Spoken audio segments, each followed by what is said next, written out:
বন্ধুরা, কিছু ছোট ছোট ভিডিও আমি একসঙ্গে অ্যাড করে দিয়ে আমি এই ভিডিওটা করলাম। আসলে আমার কিছুদিন ধরে শরীরটা একটু ভালোও লাগছে না, আর আমার বাড়ি করার জন্য আমি এত ব্যস্ত হয়ে পড়েছি। টাকা পয়সা অ্যারেঞ্জ বা একটা নতুন বাড়ি করলে নিজেদের যে কী আনন্দ সেটা বলার মতো না। তো সেই জন্য একটুখানি টুকটাক যে ভিডিও করবো সেটুকুও সময় পাই না।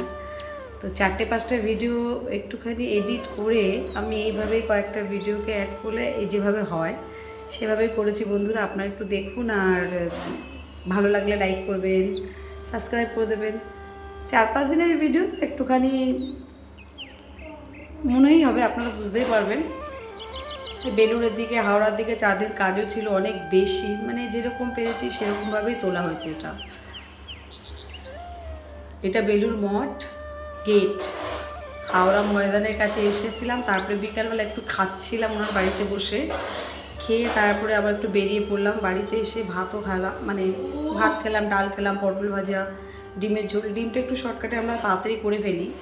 আর এটা হচ্ছে রাইস পাপড়, চালের মতো দেখতে, তেলে দিলেই এরকম হয়ে যাবে। হাওড়াটাই আমি বারবার দেখাচ্ছি আপনাদের, কেন হাওড়াতে আমি গত 4 দিন রেগুলার গেছি, মানে খুব ক্লান্ত হয়ে গেছি বন্ধুরা। তো সেই জন্যেই 4 দিনে যা যা করলাম সেগুলোই আর কি একটা ভিডিও করা হয়েছে অ্যাড করে। এটা মাংসর পকোড়া।